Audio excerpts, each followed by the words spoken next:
चलिए जानते हैं आज की देश और दुनिया की महत्वपूर्ण 25 बड़ी खबरें सिर्फ 5 मिनट में।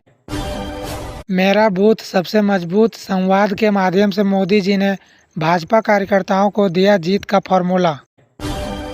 आईपीएस पूरण कुमार का मौत के 9वें दिन बाद हुआ अंतिम संस्कार, भारी संख्या में जुटे लोग। बिहार विधानसभा चुनाव के लिए जारी जेडीयू की पहली लिस्ट में चिराग पासवान के दावे वाली चारों सीटों पर भी जेडीयू ने उतारे उम्मीदवार। नीतीश कुमार कल से चुनाव प्रचार अभियान की शुरुआत करेंगे। मोकामा से नामांकन करने के बाद बोले अनंत सिंह, कहा तेजस्वी जाएंगे जेल और नीतीश कुमार बनेंगे सीएम।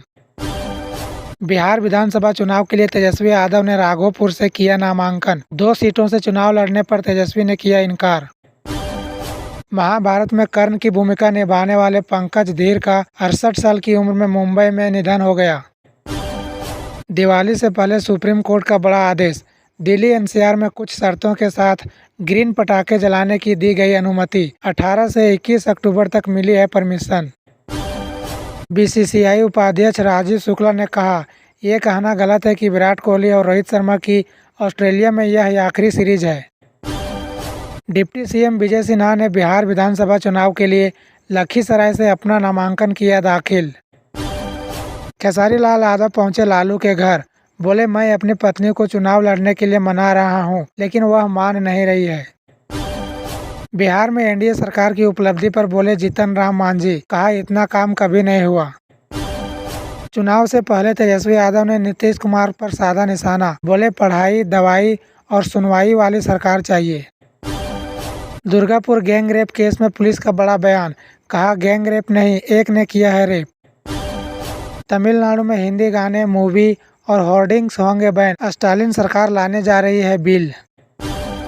बिहार विधानसभा चुनाव के लिए जेडीयू उम्मीदवारों की पहली लिस्ट हुई जारी, 57 कैंडिडेट के नाम पर लगी मुहर। रामपुर सांसद मोहिबुल्लाह नदवी को हाई कोर्ट का आदेश, चौथी बीवी को हर महीने 30,000 का गुजारा भत्ता देने का दिया आदेश। भाजपा की दूसरी कैंडिडेट लिस्ट जारी, अलीनगर से मैथिली ठाकुर और बक्सर से आनंद मिश्रा को मिला टिकट। लखनऊ सेंटर पर शुरू हुआ ब्रह्मोस का उत्पादन, जो ब्रह्मोस बनी थी पाकिस्तानी फौज की तबाही।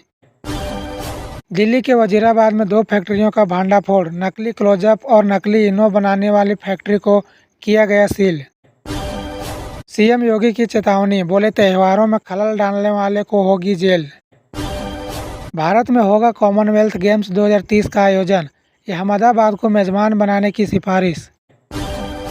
आईआरसीटीसी ने दी बड़ी राहत, बिना टिकट कैंसिलेशन चार्ज के बदल सकेंगे यात्रा की डेट। रेलवे का बड़ा फैसला, त्योहारों के चलते आज से 28 अक्टूबर तक दिल्ली के सभी स्टेशनों पर नहीं लगेगा प्लेटफॉर्म टिकट। आगामी त्योहारों को देखते हुए यूपी में सभी पुलिसकर्मियों की छुट्टियों को 28 अक्टूबर तक रद्द कर दिया गया है। पटना एयरपोर्ट पर पप्पू यादव और कांग्रेस के समर्थकों में मारपीट, कई नेता वहां से बचकर भागे।